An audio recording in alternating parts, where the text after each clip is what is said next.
పాడి పంటలు ఛానల్ చూస్తున్నటువంటి రైతు సోదరులందరికీ నా యొక్క నమస్కారాలండి. నా పేరు డాక్టర్ పి వెంకట్రావు, ప్రధాన శాస్త్రవేత్త, సేద్య విభాగం, ప్రాంతీయ వ్యవసాయ పరిశోధనా స్థానం, లాంగ్ ఫామ్, గుంటూరు అండి. ఈ రోజు చర్చించాలనుకున్న అంశం ఏంటంటే వరికి ప్రత్యామ్నాయ పంటలు, వాటి సాగు వివరాల గురించి మనం మాట్లాడుకుందాం. ఇప్పుడు మనం మాట్లాడుతున్నటువంటి వరికి ప్రత్యామ్నాయ పంటల సాగు, వాటి వివరాల గురించి చూద్దాం. ముఖ్యంగా రబీలో వరి వేసుకునే లోతట్టు ప్రాంతాల్లో గాని వరికి ప్రత్యామ్నాయంగా మనం ఏ పంటలు వేసుకోవచ్చు, ఎందుకు వేసుకోవాలి అన్నది ఒకసారి మనం గమనించుకున్నట్లయితే, వరి సాగు చేయటం వల్ల చాలా ఎక్కువ నీటి లభ్యత అవసరం. కాబట్టి ఇలాంటి సమయంలో మనం తక్కువ నీటితో వేసుకునేటటువంటి ప్రత్యామ్నాయ పంటల గురించి ఆలోచించినట్లయితే మంచిది. వేరుశెనగ, ఆవాలు, నువ్వులు వంటి నూనె గింజల పంటలు, అలాగే అపరాలు అంటే ముఖ్యంగా శనగ, పెసర, మినుము లాంటి అపరాలు, జొన్న, సజ్జ, రాగులు, కొర్రలు వంటి తృణధాన్యాలు, కూరగాయలు, ప్రత్తి వంటి పంటలను ఎంపిక చేసుకోవచ్చు. ఈ ప్రత్యామ్నాయ పంటలను ఎంచుకోవడం వలన ఈ నేల ఆరోగ్యాన్ని మనం మెరుగుపరచడమే కాకుండా నేల యొక్క స్వభావం అభివృద్ధి చెందుతుంది. వైవిధ్యమైనటువంటి ఆదాయం కూడా రైతుకు చేకూరుతుంది. అధిక నీటితో పండేటటువంటి వరి పంటపై ఆధారపడకుండా ముందుకు సాగొచ్చు. ఈ పంటలు మనం పండించేటప్పుడు ముఖ్యంగా గమనించాల్సినటువంటి అంశాలు ఏవైతే ఉన్నాయో అవి ఒక్కసారి మనం గమనించినట్లయితే, నేల ఆరోగ్యం. ఈ నేల ఆరోగ్యం యొక్క నాణ్యత మెరుగుపడుతుంది. ఇది నిరంతరం వరి పండించే పొలాల్లో సాగులో ఉన్నటువంటి వరి ఏదైతే ఉందో మనకి అది నేల స్వభావం క్షీణిస్తూ ఉంటుంది. ముఖ్యంగా మన పంటల ఎంపిక ఏ విధంగా చూడాలి అంటే, మార్కెట్ డిమాండ్ ఏ విధంగా ఉంది, ఆ పంటలకి అనువైనటువంటి స్థిరమైనటువంటి మద్దతు ఉండేలా చూసుకోవాల్సిన అవసరం ఎంతైనా ఉంది. అదేవిధంగా రైతు కూడా మద్దతు, నాణ్యమైన విత్తనంతో పాటుగా బీమా సౌకర్యాలు, విత్తనాలు సకాలంలో లభించే విధంగా ప్రభుత్వం యొక్క మద్దతు కూడా ఉండాలి. తర్వాత నీటి అవసరాలు. వరికి మనం ప్రత్యామ్నాయ పంటంగా ఏదైతే తక్కువ నీటి వినియోగం కలిగినటువంటి పంటలు ఎంచుకుంటున్నామో ఇవి వేసుకోవటం వలన నీటి వనరులు ఆదా చేయడంలో బాగా సహాయపడతాయి. ఈ విధంగా మనం ఈ అంశాలను గమనించినట్లయితే ముఖ్యంగా పరిగణించాలి. ఈ పంటలు మనం ఇక్కడ చూసుకున్నట్టయితే 1 ఎకరానికి మనం వరి పండించడానికి అవసరమైనటువంటి నీటి లభ్యత చూస్తున్నట్టయితే 1200 మిల్లీమీటర్లు ఉంటుంది. అదేవిధంగా విద్యుత్ శక్తి ఎంత మనకి ఖర్చు అవుతుంది అన్నది చూసుకున్నట్లయితే 900 యూనిట్లు అవుతుంది. మొక్కజొన్న అయితే 600 మిల్లీలీటర్ల నీరు కావాలి. అదే విద్యుత్ శక్తి అయితే వరిలో సగం అయితే సరిపోతుంది. ఒక వరి ఎకరానికి పండించిన నీటితో 2 ఎకరాలు మొక్కజొన్న వేయొచ్చు. జొన్న అయితే 2.5 ఎకరాలు వేయొచ్చు. సజ్జ లాంటి పంట అయితే 4 ఎకరాలు వేసుకోవచ్చు. రాగులైతే 5 ఎకరాల వరకు వేసుకోవచ్చు. కొర్ర అయితే 8 ఎకరాలు వేసుకోవచ్చు. ఒక ఎకరానికి పండించినటువంటి నీటితో, వరి పంట కావాల్సిన నీటితో 8 ఎకరాలు కొర్రని మనం పండించడానికి అవకాశం ఉంటుంది. అదేవిధంగా నూనె గింజల పంటలు చూసుకున్నట్టయితే వేరుశెనగ, ఆవాలు, పొద్దుతిరుగుడు, సోయా చిక్కుడు, ఆముదము, ఈ కుసుములు కూడా మనం చాలా ఎక్కువ విస్తీర్ణంలో వేసుకోవడానికి అవకాశం ఉంటుంది. అదేవిధంగా పప్పుధాన్యాల పంటలు చూసుకున్నట్లయితే కంది, అలసందలు, పెసర, మినుము, శనగలు కూడా చాలా ఎక్కువ విస్తీర్ణంలో వేసుకోవడానికి అవకాశం ఈ రబీ కాలంలో గాని తొలకరలో గాని మనం వేసుకోవడానికి అవకాశం ఉంది. అదే కూరగాయల పంటలు అయితే వంగ, బెండ, ఉల్లి, టమాటో, పచ్చిమిర్చి లాంటి వైవిధ్యమైన పంటలు కూడా మనం ఎంపిక చేసుకోవచ్చు. తక్కువ నీటితో మనకి అధిక ఆదాయాన్ని పొందేటటువంటి ఇటువంటి పంటలను ఎంపిక చేసుకోవడం చాలా ఉత్తమం.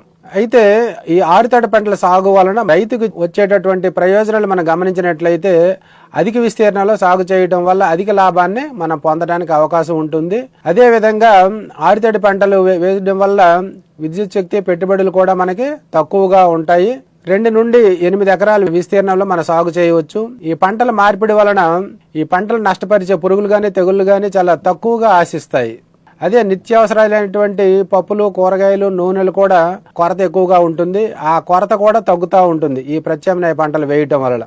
అదే విధంగా పప్పుధాన్య పంటలతో మనం ఏదైతే వ్యవసాయం చేస్తామో దాని వలన భూసారం కూడా బాగా వృద్ధి చెందడానికి అవకాశం ఉంటుంది. ఈ పప్పుధాన్యాలకు ఉండేటువంటి ప్రధాన లక్షణం ఏంటంటే, గాలిలో ఉన్నటువంటి నత్రజనిని స్థిరీకరించి నేలలో మనకి నత్రజనిని అభివృద్ధి చెందేటట్టుగా అవకాశం ఉంటుంది. కాబట్టి రైతాంగం ఇది గమనించాలి. రబీ కాలంలోకి వచ్చేటప్పటికి వరి కోసిన తర్వాత ఆరుతడి పంటలు ఏ విధంగా వేసుకోవాలి, వేసుకోవడం వల్ల ముఖ్యమైన ఉపయోగాలు ఏంటో మనం ఇంకోసారి గమనించినట్లయితే రిలే పంట అంటాము. ఈ కోస్తా ప్రాంతాల్లో అయితే వారం 10 రోజుల ముందు, వరి కోయటానికి వారం 10 రోజుల ముందు నుంచి మనం ఈ బురద పొదలలో మినుము గాని, పెసర గాని, శనగ గాని మనం వేసుకోవచ్చు.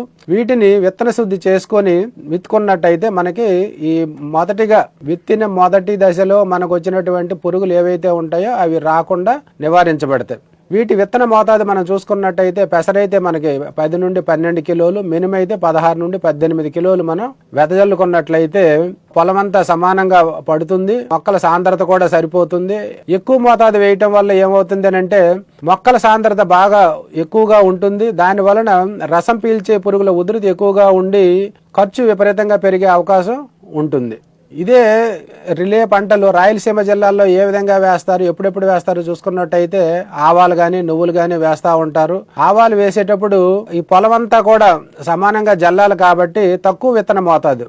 ఆవాలు మనం 1 కేజీ, కేజీన్నర విత్తనాలు వేయాల్సి ఉంటుంది 1 ఎకరానికి. ఆ విత్తనాలని సన్నని ఇసుకలో కలిపి 5 నుండి 6 కిలోల సన్నని ఇసుకలో కలిపి మనం వెదజల్లినట్లయితే పొలమంతా కూడా బురద పొదనులో విత్తనం సమానంగా మొలకెత్తే అవకాశం ఉంటుంది.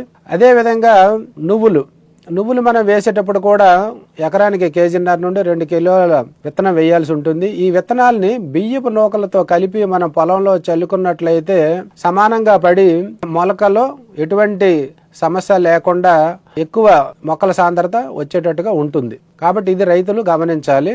ఈ మధ్య కాలంలో గత 5 నుండి 10 ఏళ్లలో మన ప్రాంతంలో గోదావరి జిల్లాల్లో గాని, నంద్యాల ప్రాంతంలో గాని ఈ జీరో టిలేజ్ మొక్కజొన్న సాగు, అదే విధంగా జొన్న సాగు, రాగి సాగు, ఈ జీరో టిలేజ్ పద్ధతుల్లో ఈ 3 పంటలు పండిస్తున్నారు. వీటితో పాటుగా శనగ పంటను కూడా, ప్రొద్దుతిరుగుడు పంటను కూడా రైతాంగం పండిస్తా ఉన్నారు. అయితే వరి కోసిన దుబ్బుల్లో మనం ఈ పంటలు సాగు చేయటం వలన ముఖ్యంగా రైతుకి మంచి ఆదాయం వస్తుంది. ఎటువంటి చీడపీడలు లేకుండా పంట బాగా అభివృద్ధి చెందుతుంది. సాగు చేసే విధానంలో మనం కొన్ని మెలకువల్ని గమనించాలి. ఇక్కడ వరిని ముఖ్యంగా ఈ మధ్యకాలంలో మనం చూసుకున్నట్లయితే వరి కోత యంత్రాన్ని ఉపయోగించి వరిని కోస్తా ఉంటారు. ఆ కోసిన తర్వాత ఆ దుబ్బులలో మనం ఈ విత్తనం వేయాల్సి ఉంటుంది. ఈ విత్తనం వేసేటప్పుడు మనం ముఖ్యంగా గమనించాల్సింది నేలలో తగినంత తేమ ఉందా లేదా అనేది గమనించుకొని మనం విత్తనం వేసుకోవాల్సిన అవసరం ఉంటుంది. విత్తనం వేయటానికి ముందు కానీ, విత్తనం వేసిన తరువాత కానీ, అంటే విత్తనం వేసిన వెంటనే మనం ఈ పారాక్వాట్ లాంటి మందులు కానీ మనం కొట్టినట్టయితే ఆ దుబ్బుల నుండి మళ్ళీ మొలక రాకుండా ఉంటుంది. కాబట్టి ఈ పారాక్వాట్ అనే మందుని విత్తనం వేసిన వెంటనే కానీ, విత్తనాన్ని వేయడానికి ముందు కానీ మనం ఎకరానికి 1.5 లీటర్ మందుని మనం 200 లీటర్ల నీటిలో కలిపి పిచికారీ చేసినట్లయితే ఈ దుబ్బుల నుండి మళ్ళీ మొలక శాతం రాకుండా నివారించబడుతుంది. అదే విధంగా ఎప్పుడు మనం విత్తుకోవాలి, అదును పదును చూసుకొని మనం విత్తుకోవాల్సిన అవసరం ఉంటుంది. ఈ విత్తే పద్ధతి మనం ఏదైతే ఉందో వరి కానీ, వరి తరువాత మొక్కజొన్న కానీ, జొన్న కానీ ఈ 2 పంటలు ప్రధానంగా ఎక్కువ విస్తీర్ణాలు సాగు చేస్తూ ఉన్నారు. వీటిని విత్తుకోవడానికి ఉపయోగించే సీడ్ డ్రిల్ అనే యంత్రాన్ని వినియోగిస్తూ ఉంటాము. ఈ యంత్రంతో మనం విత్తనం వేసుకున్నట్టయితే వరుసల్లో మనకి మొక్కకి 20 సెంటీమీటర్లు ఉండేటట్టుగా పడుతుంది. వరుసకి దూరం 60 సెంటీమీటర్లు ఉండేటట్టుగా ట్రాక్టర్కు తగిలించిన యంత్రం ఆ విధంగా డిజైన్ చేసి ఉంటుంది. కాబట్టి రైతులు అది గమనించాలి. తర్వాత ఈ జీరో టిలేజ్ మొక్కజొన్న మనం వేసేటప్పుడు ముఖ్యంగా కలుపు సమస్య చాలా ఎక్కువగా ఉండే అవకాశం ఉంటుంది. కాబట్టి విత్తిన వెంటనే మనం అట్రజిన్ అనే మందుని పిచికారీ చేయాల్సి ఉంటుంది. ఇది ఎకరానికి 1 లీటర్ 1 కేజీ మందుని మనం చేయాల్సి ఉంటుంది. దాంతో పాటుగా పారాక్వాట్ అనే మందుని కూడా కలిపి మనం పిచికారీ చేసినట్టయితే పారాక్వాట్, అట్రజిన్ అన్నది ప్రధానంగా మనం చెప్పుకోవాల్సింది ఏంటంటే మొక్కజొన్న పంటలో మనం విత్తిన వెంటనే ప్రీ ఎమర్జెన్సీ హెర్బిసైడ్ అంటాము. ఈ మందుని పారాక్వాట్ తో కలిపి మనం పిచికారీ చేసినట్టయితే ఈ దుబ్బుల నుండి మళ్ళీ ఏదైతే ఈ నాను వరి మొక్కలు రాకుండా నివారించబడతాయి. ఈ 2 మనం కంపల్సరీగా చేయాల్సిన ఆవశ్యకత ఎంతైనా ఉంది. అలాగే పొద్దుతిరుగుడు, ఆముదం, శనగ వేసిన పరిస్థితుల్లో మనం పెండి మిదలనే మందుని 1 లీటర్ ఎకరానికి మనం వేయాల్సిన అవసరం ఉంటుంది. ఈ మందుని మనం విత్తిన తర్వాత 1-2 రోజుల్లోనే నేలపైన సమంగా పడేటట్టుగా పిచికారీ చేస్తే ఈ ఎదుగుదలలో వచ్చినటువంటి కలుపు ఏదైతే ఉంటుందో అది రాకుండా నివారించబడుతుంది.